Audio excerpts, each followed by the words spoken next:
तुम्हाला आठवत असेल 2022 सालच्या जून महिन्यामध्ये महाराष्ट्रात सत्तांतर झालं.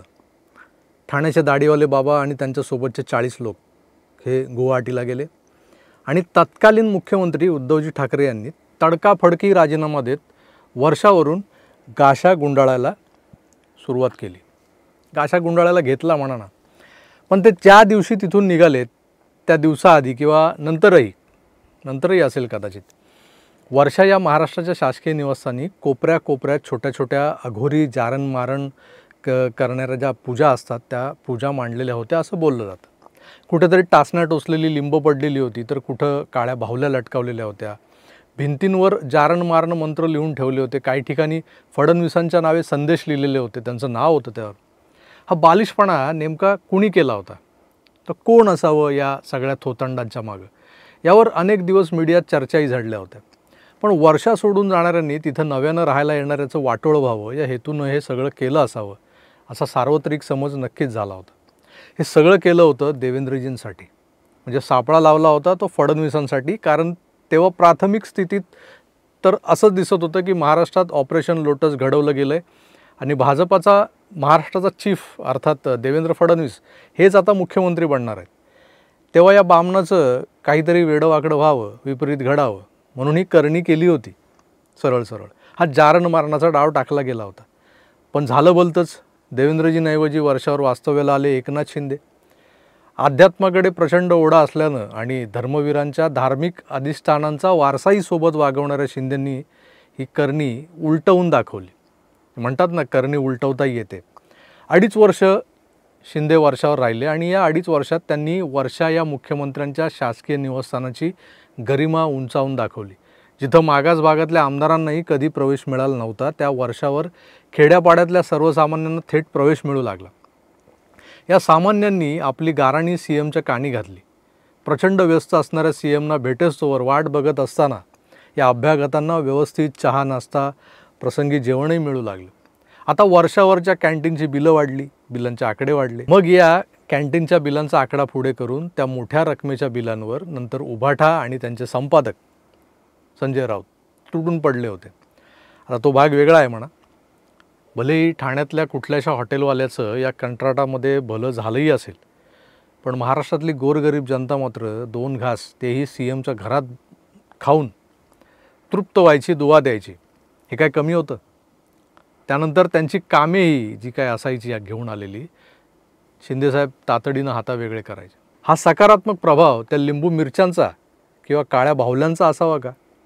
कारण करणी म्हणे उलटवली की त्याचे सकारात्मक परिणामही दिसून येतात. कोकणात असं सांगितलं जातं.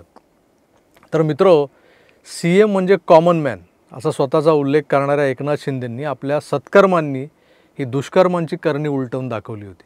अर्थात त्यांच्या मागे कामाख्या मातेचा आशीर्वादही असणारच. रेडा कापून आलेले असं म्हणतात संजय राऊत. काही चांगलं वाईट घडलं की शिंदे त्यांच्या दरेगावातल्या ज्या ग्रामदेवतेच्या दर्शनाला जातात, त्या देवतेचेही आशीर्वाद त्यांच्या मागे असणारच.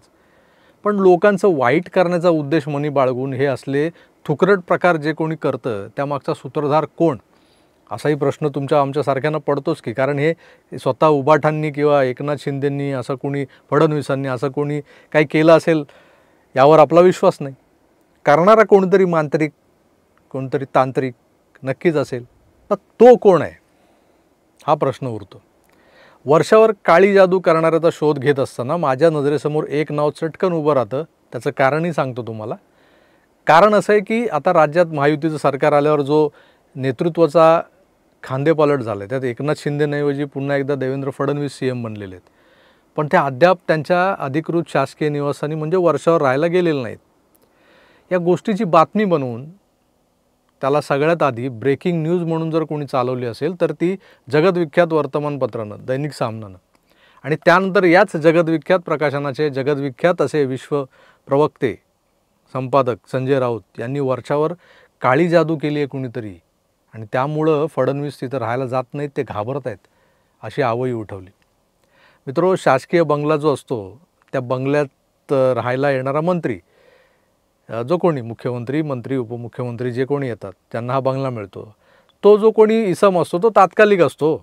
जो निवडणुका जिंकतो, मंत्री बनतो, त्याला ते पद मिळतं, खातं मिळतं. त्यानुसार हे आमदार, मंत्री, उपमुख्यमंत्री, मुख्यमंत्री बनून त्या बंगल्यावर राहायला जातात आणि त्यांची टर्म संपली की आपला बोरिया बिस्तारा गुंडाळून बाहेरही पडतात.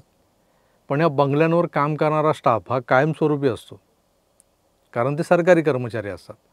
सध्या वर्षासारख्या महत्त्वाच्या बंगल्यांवरची किंवा अशा बंगले जे आहेत त्या बंगल्यावरची हाऊसकीपिंगची कामं ही खाजगी कंपन्यांना दिलेली आहेत. पण बाकी मेंटेनन्सवाले, बागकाम करणारे, सुरक्षा रक्षक हे जे कोणी आहेत ते सगळे शासकीय सेवेतलेच असतात. वर महत्त्वाचं म्हणजे महाराष्ट्र पोलीस, मुंबई पोलीसही ड्युटीवर तैनात असतात गेटवर. अशावेळी बंगल्यावरचा आपला मुक्काम संपवून जे लोक निघतात त्यांनी जाताना बंगल्याच्या आवारात, बंगल्याच्या आत, बेडरूमपासून किचनपर्यंत लिंबू, मिरच्या, बिब्वे, सुया, टाचण्या असं ते सगळं टोचलेल्या काळ्या बाहुल्या ठेवून हे कितपत शक्य आहे, कितपत सोपं आहे? जर शक्य आहे तर मग कुणीतरी भरवशाच्या माणसानेच किंवा भरवशाच्या माणसाचंच हे काम असावं. दुसरं म्हणजे बंगल्यावर, या सगळ्या बंगल्यांवर CCTV लावलेले असतात. त्या कॅमेऱ्यात हे सगळं जो कोणी करतोय तो करणारा माणूस टिपला जाऊ शकतो.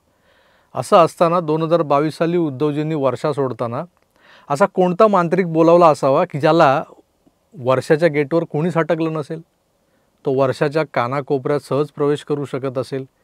एवढा ॲक्सेस असणारा उभाटांचा जवळचा माणूस कोण? तर या प्रश्नाचं उत्तर एकच, उभाटांना घर बसल्या त्यांच्या कुरुक्षेत्रावरची लढाई दाखवणारा संजय, अर्थात संपादक विश्वप्रवक्ते संजय राऊत. 2022ला हे सगळं जारण मारण करून हे लोक निसटले, पण शिंदेंनी त्या जारण मारणाचा उतारा शोधला होता, जनसेवेचा उतारा. त्याच शापित, भारीत आणि अभिमंत्रित अशा वर्षा बंगल्यावर त्यांनी अहोरात्र लोकांसाठी जनता दरबार भरवला. लोकांची कामं केली, दुवा घेतली आणि करणी उलटवली. पण त्याच शिंदेंनी वर्षा सोडत असताना त्या जनसेवा मंदिरात सुया टोचलेले लिंबू सोडलेत, अबीरबुक्का, हळद कुंकू, काळ्या बाहुल्यांची काळी जादू केली आहे, असा उपरोधात्मक जो आरोप संजय राऊतांनी केला आहे ना, वर ते म्हणतात म्हणूनच फडणवीस हे वर्षावर जायला टाळमटाळ करत आहेत. त्यांना वर्षावर केलेल्या काळ्या जादूची भीती वाटते. प्रत्यक्षात मात्र सारं वेगळंच आहे मित्र. वर्षाला महाराष्ट्राच्या CMचा अधिकृत बंगला असा मान असल्यानं तो बंगला शिंदेंनी सोडला आहे. पण सागर या आपल्या आधीच्या निवासस्थानी रुळलेल्या देवेंद्रजींना सागर सोडणं जरासं अवघड जातं आहे. कारण हा तोच बंगला आहे, हे तेच घर आहे जे मागच्या 5 वर्षात मुख्यमंत्री पदाविना असणाऱ्या फडणवीसांना सातत्यानं प्रेरित करत होतं. वास्तू तथास्तू म्हणत असते असं म्हणतात, बरोबर ना? सागरने देवेंद्रजींच्या स्लीपलेस नाईट्स पाहिल्यात, झोपेविना तळमळणाऱ्या त्या रात्री, ज्या रात्री ते एरझऱ्या घालत होत्या त्या रात्री पाहिल्यात सागरने. मी पुन्हा येईनची आर्तसाद ऐकली आहे, त्या आर्तसादेची उडवली जाणारी खिल्लीही ऐकली आहे. महाराष्ट्रात पुन्हा भारतीय जनता पक्ष, शिवसेना युतीचं सरकार आणण्याची जिद्द पाहिली आहे आणि ही तीच वास्तू आहे की जिनं देवेंद्रजींच्या प्रत्येक उद्गारांना तथास्तू म्हटलेलं आहे. म्हणूनच कदाचित सागरचा लागलेला लढा फडणवीसांना सोडवत नसेल. भविष्यात ते वर्षाचा अधिकृतरित्या ताबा घेतीलही, पण सागर सोडणार नाहीत असंही अनेकांना वाटतंय. त्यामागची कारणं ही काळी जादू नाही आहे. ही काळी जादू नसून एखाद्याला लाभलेली, फळलेली वास्तू न सोडणं हे एकमेव कारण असू शकतं. त्यामुळे कोणी काहीही म्हणो, देवेंद्रजी वर्षावर अद्याप राहायला गेलेले नाही आहेत. याचं कारण तिथं केलेली काळी जादू नाही आहे, सागर बंगल्याचा पायगुण आहे. CM, DCM अशा महत्त्वाच्या मंत्र्यांच्या बंगल्यावरची चोख सुरक्षा व्यवस्था आणि CCTVची निगराणी. आता हे सगळं पाहता कसली काळी जादू आणि कसलं काय? घंटा कोण तिथे जाऊ शकेल काय करायला? कुठला बुवा बाबा? कुणाला करणी करायचीच झाली तर ते कर्मकांड करण्याचं स्वातंत्र्य हे CMच्या अगदी जवळच्या माणसाला शक्य आहे.